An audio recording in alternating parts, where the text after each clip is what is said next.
Hi guys, welcome back to our channel Vinnie's world. ఈరోజు మన recipe వచ్చేసి దోశలు. ఎటువంటి పప్పులు నానబెట్టకుండా ఈజీగా ఇంట్లోనే చేసుకోవచ్చు. మరి ప్రాసెస్ ఏంటో చూసేద్దామా? ఇప్పుడు మనం బౌల్లోకి 2 కప్స్ వరకు మరమరాలను తీసుకోవాలి. ఇప్పుడు మనం మరమరాలు మునిగే వరకు వాటర్ అన్నది యాడ్ చేసుకుని బాగా నాననివ్వాలి. ఇప్పుడు వేరే బౌల్లోకి 1 కప్పు వరకు సూజీ అంటే బొంబాయి రవ్వ యాడ్ చేసుకోవాలి. అలాగే అరకప్పు పెరుగు, అరకప్పు వాటర్ యాడ్ చేసుకొని బాగా కలుపుకోవాలి. ఎటువంటి లంప్స్ లేకుండా కలిపి పెట్టుకోవాలి. ఈ కన్సిస్టెన్సీలో ఉంటే సరిపోతుంది. ఇప్పుడు మనం చట్నీ అన్నది ప్రిపేర్ చేసుకుందాం. దళసరిగా ఉండే కడాయిలోకి 2 టేబుల్ స్పూన్ల ఆయిల్ యాడ్ చేసుకుని అరకప్పు వరకు పల్లీలు యాడ్ చేసుకుని దోరగా వేయించుకోవాలి.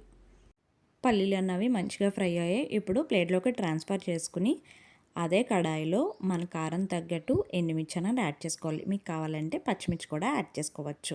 అలాగే కొద్దిగా జీలకర్ర వేసి బాగా వేయించుకోవాలి. సో ఎండుమిర్చి అన్నది కూడా వేగింది కాబట్టి ఇప్పుడు బౌల్లోకి ట్రాన్స్ఫర్ చేసుకొని పక్కన పెట్టుకోవాలి. ఇప్పుడు మిక్సీ జార్లోకి మనం ముందుగా ఫ్రై చేసుకున్న పల్లీలు యాడ్ చేసుకోవాలి. అలాగే ఎండుమిర్చి, జీలకర్ర, 4 వెల్లుల్లి, కొద్దిగా చింతపండు, తగినంత సాల్ట్ వేసి మిక్సీ పట్టుకోవాలి. చూసారు కదా, ఈ కన్సిస్టెన్సీలో పట్టుకుంటే సరిపోతుంది. చట్నీ అన్నది మరింత టేస్ట్ రావడం కోసం ఇక్కడ పోపు పెట్టుకుంటున్నాం. ఆవాలు, జీలకర్ర, ఎండుమిర్చి, కరివేపాకు వేసి 1 నిమిషం పాటు వేయించుకోవాలి. ఇప్పుడు మనం మిక్స్ చేసుకున్న పల్లీ చట్నీని యాడ్ చేసుకుంటే మన పల్లీ చట్నీ అన్నది రెడీ. సో మన పల్లీ చట్నీ అన్నది రెడీ. ఇప్పుడైతే మనం దోశల బ్యాటర్ని ప్రిపేర్ చేసుకుందాం. మిక్సీ జార్లోకి మరమరాలనే యాడ్ చేసుకోవాలి. మరమరాలు యాడ్ చేసినప్పుడు వాటర్ అన్నది లేకుండా యాడ్ చేసుకోండి. సో మరమరాలు అన్నవి యాడ్ చేసేసాం. ఇప్పుడు మనం సూజీ కర్డ్ అన్నది నానబెట్టుకున్నాం. ఆ బ్యాటర్ని యాడ్ చేసుకోవాలి. యాడ్ చేసుకున్నాక మళ్ళీ ఆ మిక్సీ జార్లోకి అరకప్పు వరకు వాటర్ యాడ్ చేసుకుని మిక్సీ పట్టుకోవాలి.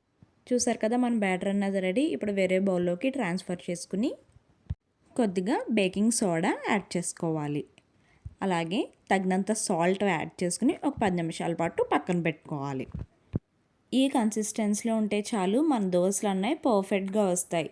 ప్యాన్కి అంటుకోకుండా నీట్గా పర్ఫెక్ట్గా అన్నవి వస్తాయి. ఇప్పుడు మనం దోశలు అన్నవి వేసుకుందాం. దోశలు వేసినప్పుడు ఫ్లేమ్ అన్నది మీడియం ఫ్లేమ్లో పెట్టి వేయండి. హై ఫ్లేమ్లో పెడితే గరిటికి పిండి అన్నది అంటుకుపోతుంది. చూసారు కదా దోశలు ఎంత పర్ఫెక్ట్గా వస్తున్నాయో.